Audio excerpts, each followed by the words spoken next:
I love trains. I mean, who doesn't love trains? But I've never ridden a train that ran between islands. But now I can build my own island network with Railroad Ink Archipelago. Railroad Ink Archipelago is a new set of boards for Railroad Ink. They were designed by Hjalmar Hoch and Lorenzo Silva, and they're published by Horrible Guild. You can use these with any Railroad Ink or Railroad Ink Challenge game with up to 4 players. These are best for players who are already familiar with the basic game. The art on these Archipelago boards match perfectly with the rest of the Railroad Ink universe. It's just bigger. The board is almost 4 times bigger than a normal Railroad Ink whiteboard. It spreads all the scoring boxes around the outside edge, so at least it's not as gigantic as it could be. So let's talk about the mechanics of this expansion. I'm going to assume you're familiar with at least the basic rules of Railroad Ink. To play on the Archipelago board, you use the standard 4 route dice, but you can also add on most kinds of expansion dice like these. There are 4 major adjustments to the rules: rounds, drawing routes, buildings, and bridges.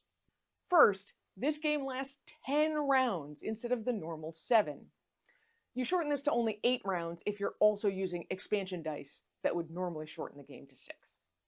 Secondly, drawing routes is mostly the same, but all the routes you draw on a turn must be on the same island. This only applies to the routes you rolled on the standard route dice. It doesn't apply to special routes, expansion dice, or routes that you obtained through using buildings. Speaking of buildings, let's talk about those. The Archipelago board adds 4 kinds of special buildings, but 3 of them you might already recognize from the Railroad Ink Challenge. There's the factory, which lets you draw a second copy of any rolled route on the turn that you fill it. There's the village, which gives extra points if you build a station junction in its space. The university, activating 3 universities lets you build an additional special 4-way route. And the brand new building of the warehouse. The warehouse can store a route to use on a later turn, or even on the same turn. You begin the game with 2 unlocked warehouse spaces here along the side of your board. Anytime you build where there's a warehouse on the main board, you unlock another warehouse space. Only basic routes, not expansion dice or special 4-way routes, can be stored in the warehouse spaces, but you can choose to store one at any time. Once you decide to build a route that you'd previously stored, cross off its entire warehouse space. You're not going to be able to use this again. Lastly, this board has bridges between the islands.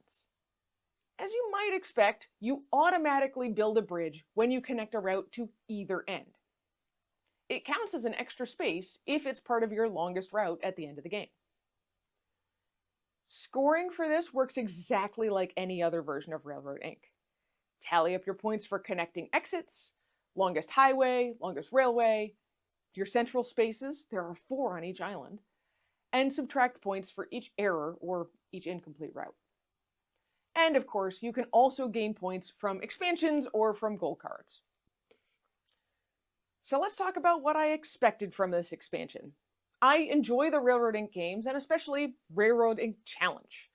I was excited for something that could breathe new life into my existing lush green set, and Island seemed like a cool new way to shape your choices in the game. Since it can play with either Railroad Ink or Railroad Ink Challenge sets, I figured it wouldn't use the challenge piece at all, and that's fine. Also, I really like this purple color. So let's talk about surprises. First, these boards are huge. When they're folded up, they look almost the same as any other Railroad Ink board, so I was really surprised and a little overwhelmed the first time I opened one up. Secondly, there are rules in here to use goal cards if you have them. So that was an awesome surprise. I much prefer playing with the goals to give me different priorities each time I play. Thirdly, I wasn't expecting a new kind of special building in here. The warehouse can be really handy, especially because of the rule I kept forgetting. You have to place all your routes in a turn on the same island. That same island rule was surprisingly hard to remember. It took quite a few plays for it to start to feel intuitive, rather than something I needed to constantly check each turn. This rule doesn't apply to special routes, doesn't apply to expansion dice, or to the routes obtained from special buildings like the warehouse and the factory. So use that warehouse to temporarily store routes so you can put them exactly where you want them and not be limited by that same island rule. If you've played a Railroad Ink game in the past and thought, this game is great, but it's just a little bit too short, this expansion is for you. Yes, it adds some new elements of strategy, but the main thing this board does is make the game longer. And I loved that about this game. I used to walk away from a game of Railroad Ink feeling a little unsatisfied. This completely fixes that for me. This game is almost 50% longer, and now it feels like it's just the right length, at least for me. If you enjoy Railroad Ink, I would give these a try. I rate the Archipelago boards 4.5 stations out of 5. And that's Railroad Ink Archipelago in a snap.